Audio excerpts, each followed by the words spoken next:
Bonjour et bienvenue dans cette nouvelle émission d'Astro Vidéo. Nous sommes le 14 août 2014. Alors, quelques jours se sont passés depuis les derniers enregistrements, mais aussi, comme vous l'avez remarqué, certains problèmes techniques puisqu'il n'y a pas la DSL et la fibre partout. Donc, on fait comme on peut pour passer les informations. Donc, j'ai finalement fait un très joli film que j'ai filmé avec mon portable. Voilà, c'était plus simple. Donc là, on va retenter l'expérience et peut-être que ça va marcher. Sinon, vous aurez ce film filmé par le portable. Voilà. C'est pas grave, le plus important, c'est que vous ayez vos informations. Nous sommes toujours au même endroit. Nous sommes le 14 août. Hier, nous avons essuyé un orage magnifique et fabuleux. Je vous laisse observer. Ça commence à se réchauffer. Il y a beaucoup de vent. C'est ce qui nous permet justement d'avoir du soleil, alors que le reste de la France est couvert par les nuages et par la pluie. Donc, on va estimer qu'on est plutôt chanceux. Les aspects astrologiques marquants de ce 14 août, ça va être porté et sur le Lion, et sur les Vierges, et sur les Balances. Alors, les Balances vont rassembler sur les 2 jours qui viennent une triple conjonction entre la Lune noire vraie, la Lune noire moyenne à la toute fin de la Vierge. Elles sont en train de se rapprocher une 3e fois. Et puis, au tout début de la Balance, on a le chemin de vie. Alors, ça va donner un coup d'éclairage extraordinaire pour les amours des Gémeaux. Et oui, c'est la maison solaire 5.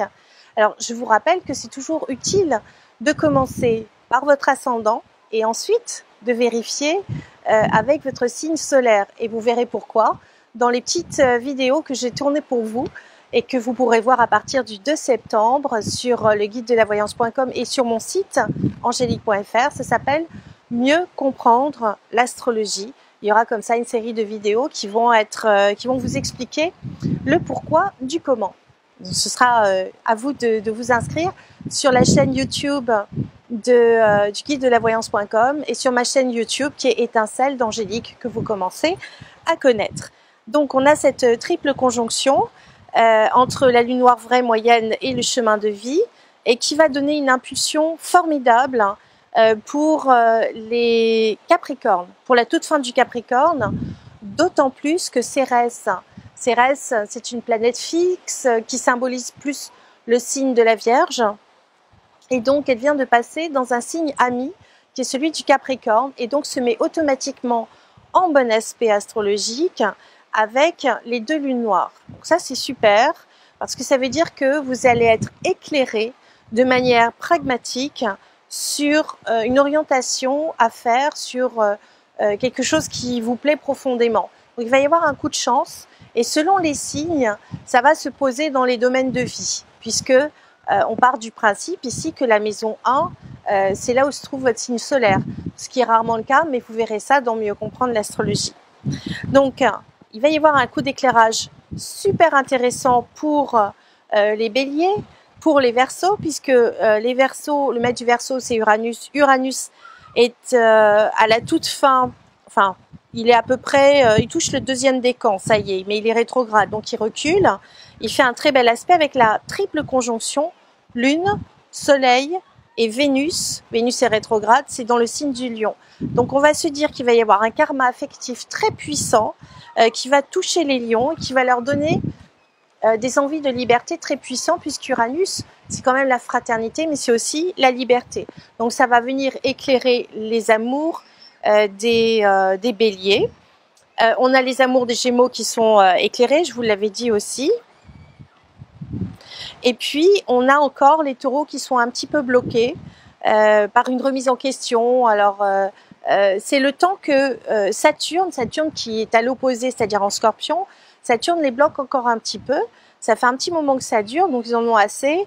Ils ont envie de souffler un petit peu, de se poser, les taureaux. Et ça, ce sera possible à partir du 18 septembre. On sait que Vénus redeviendra directe à partir du 7 août. Donc le karma affectif sera plus léger. Vous aurez, du 7 septembre.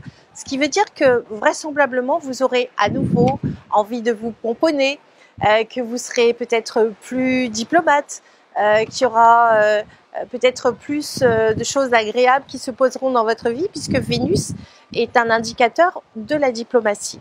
Donc, gageons que cet éclairage avec Uranus nous demande d'envisager les choses un petit peu différemment, et que si vous avez une voyante ou un voyant à consulter, c'est maintenant que vous pouvez faire le point. Ils sont encore disponibles, il y en a beaucoup qui sont ouverts au mois d'août. Moi, c'est le cas. Vous avez plein de voyants aussi que vous pouvez contacter sur guidelavoyance.com.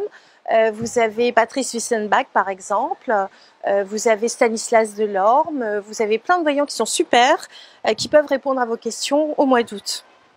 Voilà, j'ai fini ma petite promotion, c'est bon.